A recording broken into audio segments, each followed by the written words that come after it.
Kaya't ang lahat ng salinlahi mula kay Abraham hanggang kay David ay 14 na salinlahi. At mula kay David hanggang sa paglipat sa Babylonia ay 14 na salin ng lahi.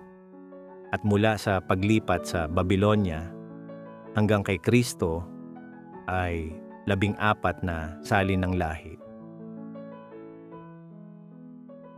At ang kapanganakan ni Kristo ay naganap sa ganitong paraan, nang ang kaniyang ina na si Maria ay maipakasal kay Jose.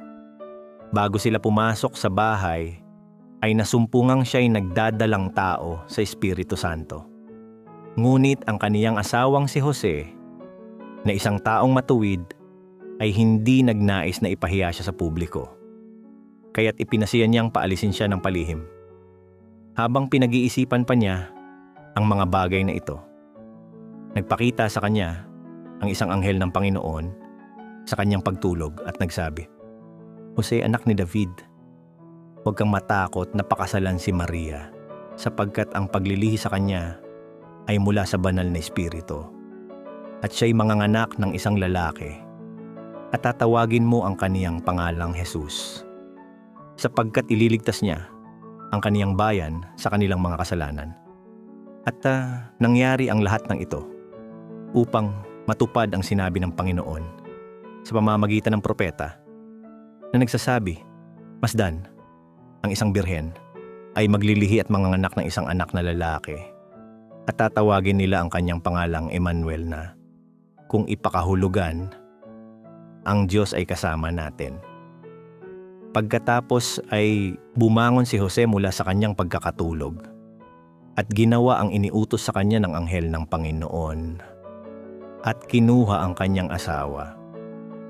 At hindi niya nakilala siya hanggang sa maipanganak niya ang kanyang panganay na lalaki, at tinawag niya ang kanyang pangalang Jesus.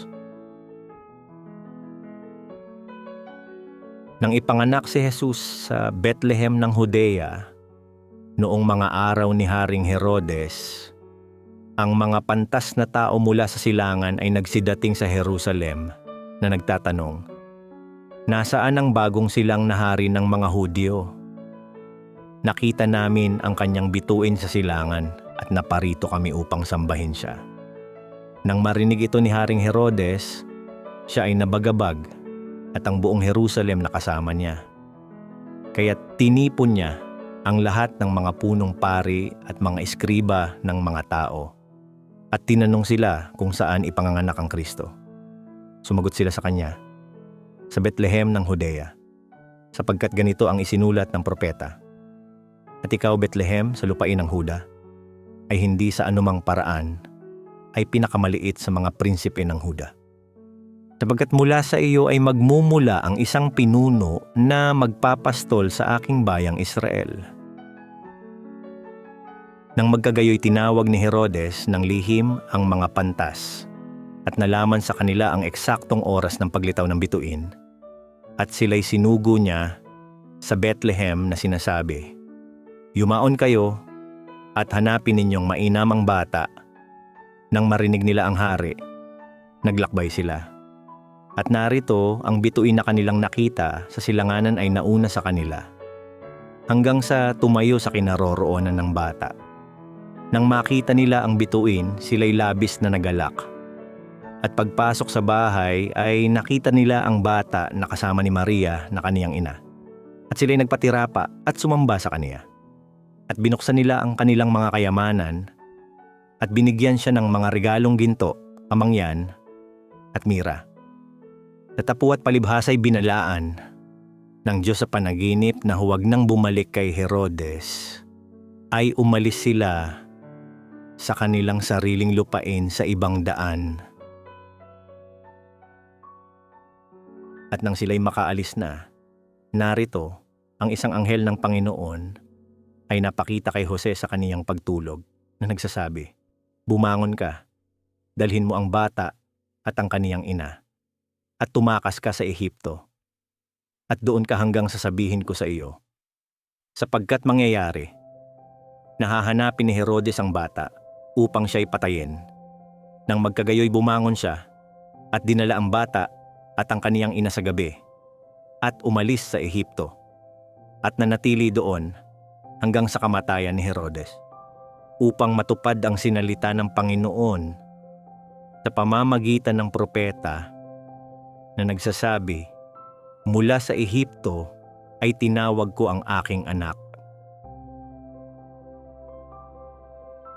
Nang malaman ni Herodes na siya ay dinaya ng mga pantas, siya ay labis na nagalit at pinatay ang lahat ng mga batang lalaki sa Bethlehem at sa lahat ng lugar sa palibot na may 2 taong gulang pababa, ayon sa panahong tiniyak niya sa mga pantas.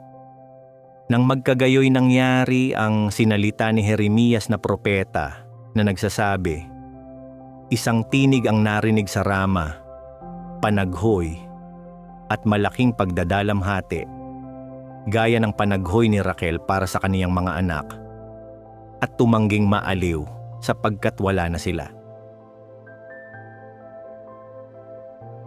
Nang mamatay si Herodes, nagpakita kay Jose ang isang anghel ng Panginoon sa Ehipto habang siya ay natutulog. At sinabi niya, "Bumangon ka, kunin mo ang bata at ang kaniyang ina at pumaroon ka sa lupain ng Israel, sapagkat ang nagsisihanap ng buhay ng bata ay patay na." Bumangon siya at dinala ang bata at ang kanyang ina at pumunta sa lupain ng Israel. Ngunit nang marinig niya na si Arkelao ay naghahari sa Judea bilang kahalili ng kanyang amang si Herodes, natakot siyang pumunta doon. At nang matutunan niya ito sa kaniyang pagtulog, ay umalis siya sa lupain ng Galilea. At nang siya'y dumating, siya'y tumira sa isang bayan na tinatawag na Nazaret upang matupad ang sinalita ng mga propeta. Siya ay tatawaging Nazareno.